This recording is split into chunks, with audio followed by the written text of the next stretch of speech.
இறை இயேசு கிறிஸ்துவில் பிரியமான சகோதர சகோதரிகளே, வில்லியனூர் லூர்து அன்னையின் அன்பு பக்தர்களே, இன்றைய நாளின் இறை வார்த்தை வழிபாடானது கடவுள் கொடுத்த தாளந்தை திறமையோடு பயன்படுத்த நமக்கு அழைப்பு விடுக்கின்றது. சீன நாட்டிலே சீப்பு வியாபாரம் செய்கின்ற ஒரு வியாபாரி இருக்கிறார். அவருக்கு 3 மகன்கள் இருக்கிறார்கள். அவர் தன்னுடைய இறப்பிற்கு பிற்பாடு யாரிடத்திலே இந்த தொழிலை ஒப்படைப்பது என முடிவு செய்வதற்காக அவர்களுக்குள்ளாக ஒரு போட்டியை நடத்த விரும்புகின்றார். 3 நாட்கள் அவர் தொலைதூர பயணம் மேற்கொள்ள ஆசையாயிருக்கிறார்.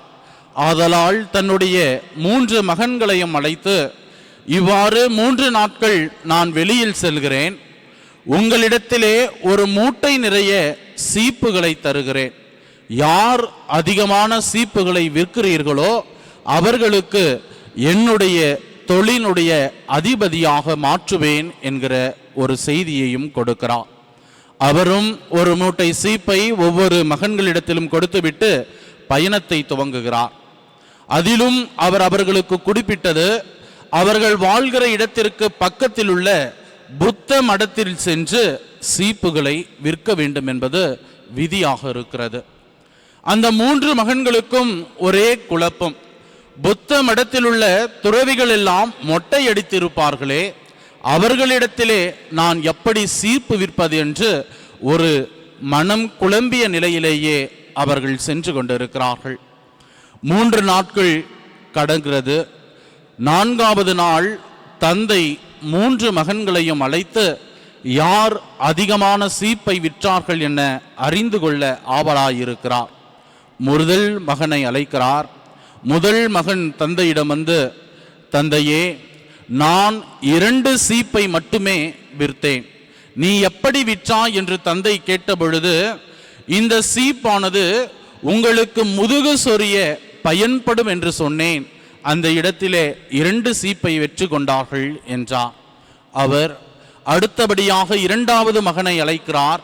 2வது மகனிடத்திலே நீ எத்தனை சீப்புகளை விற்றாய் என்று கேட்கிற பொழுது, 2வது மகன் நான் 100 சீப்புகளை விற்றேன் என்றார்.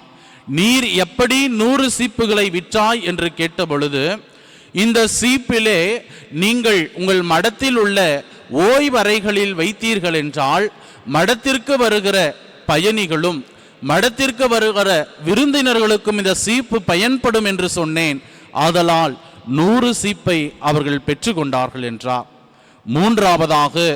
3வது மகனை அழைத்து, மகனே, நீ எத்தனை சீப்புகளை விற்றாய் என்று கேட்ட பொழுது அவன் ஒரு மூட்டை நிறைய சீப்புகளை விற்றேன் என்றார்.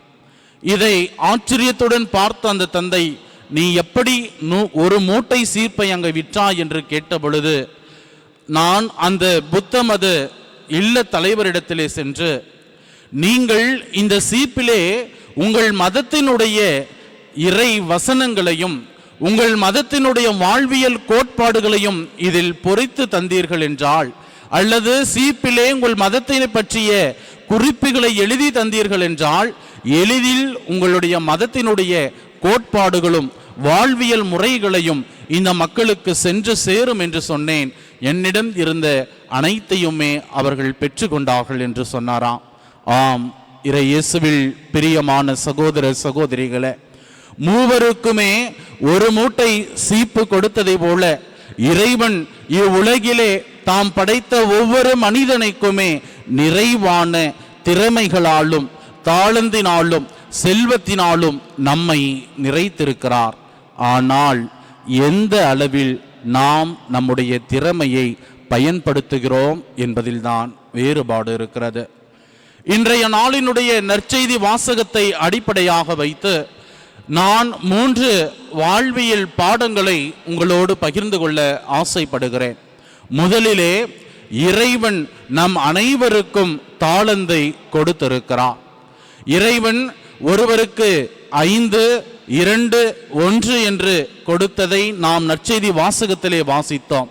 ஆனால் யாருக்குமே அவர் கொடுக்கவில்லை என்பதை நாம் வாசிக்கவில்லை.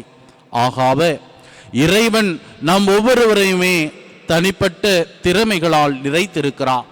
ஆதலால் தான் இறைவாக்கினர் எசாயா புத்தகம் 44 அதிகாரம் 4 இறை வசனத்திலே, நீங்கள் என் பார்வையில் விலையேற பெற்றவர்கள், மதிப்பு மிக்கவர்கள் என்கிற வார்த்தையிலே இறைவனுடைய பார்வையில் விலையேற பெற்ற மதிப்பு மிக்க நம்மை இறைவன் அனைவரையும் திறமைகளால் நிறைத்திருக்கிறார் என்பது முதல் பாடம். இரண்டாவது பாடம், இறைவன் நம் ஒவ்வொருவருக்குமே தனித்தனியான திறமைகளால் ஆசீர்வதித்திருக்கிறார். இவ்வுலகில் உள்ள மரம், செடி, கொடிகளில் உள்ள இலைகளை பாருங்கள்.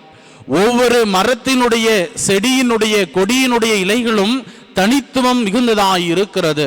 அதுபோலதான் இறைவன் நம் ஒவ்வொருவரையும் தனித்துவம் மிக்கவர்களாய் படைத்திருக்கிறார். 1 கொரிந்தியரிலே 12 அதிகாரம் 8 முதல் 11 வரை உள்ள இறை வார்த்தைகளை வாசிக்கிற பொழுது, ஒருவருக்கு இறைவாக்கு உரைக்கிற ஆற்றல், ஒருவருக்கு இறைவாக்கை விளக்குகிற ஆற்றல், ஒருவருக்கு குணமளிக்கக்கூடிய ஆற்றல், ஒருவருக்கு ஞானம் செறிந்த அறிவு வளம் என்று இறைவன் ஒவ்வொருவரையும் தனித்தனியாக ஆசீர்வதித்ததை பார்த்திருக்கிறோம்.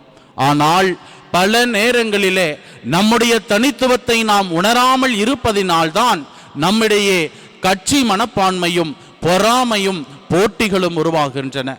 இறைவன் எனக்கு தனிப்பட்ட திறமையை கொடுத்திருக்கிறார் என்று ஆபேல் உணர்ந்திருந்தால், காயின் உணர்ந்திருந்தால், ஆபேலின் மீது அவர் காழ்ப்புணர்வு கொண்டு இருக்க மாட்டார். இறைவன் என்னை தனிப்பட்ட திறமையினால் ஆசீர்வதிக்கிறார் என்று தாவீது அரசன் உணர்ந்திருந்தால் சவுலின் மீது அவர் பொறாமை கொண்டிருக்க மாட்டார். சிந்தித்து பார்ப்போம். நம்முடைய அன்றாட வாழ்விலே இறைவன் என்னை தனித்துவமாக ஆசீர்வதித்திருக்கிறார் என்று நாம் சிந்திக்கிறோமா என்று. மூன்றாவது, இறைவன் கொடுத்துள்ள தாளந்துகளை, திறமைகளை நாம் முறையாக பயன்படுத்த வேண்டும். யார் யாரெல்லாம் இறைவனுடைய கொடுத்த தாளந்தை சிறப்பாக பயன்படுத்தினார்களோ அவர்களுடைய வாழ்வு உயர்வு பெற்றுள்ளதை இறை வார்த்தையின் ஒவ்வொரு பக்கங்களும் நமக்கு சான்று பகர்கின்றன. பல நேரங்களிலே நம்முடைய தாளந்துகளை நாம் சிறந்த முறையில் பயன்படுத்த தடையாக இருப்பது நம்மிடத்தில் இருக்கிற சோம்பேறித்தனமாக இருக்கிறது. ஆகவே இன்றைய நாளின் இறை வார்த்தை வழிபாடு நமக்கு கொடுக்கிற செய்தி, இறைவன் ஒவ்வொருவரையும் தாளந்தினால் ஆசீர்வதித்திருக்கிறார். அவர் நமக்கு கொடுத்த தாளந்து ஒருவருக்கும் முற்றிலும் வேறுபடியான தனித்தயமான தாளந்து. மூன்றாவது, அந்த தாளந்தை முறையாக பயன்படுத்த இறைவனின் அருள் வேண்டி தொடர்ந்து மன்றாடுவோம்.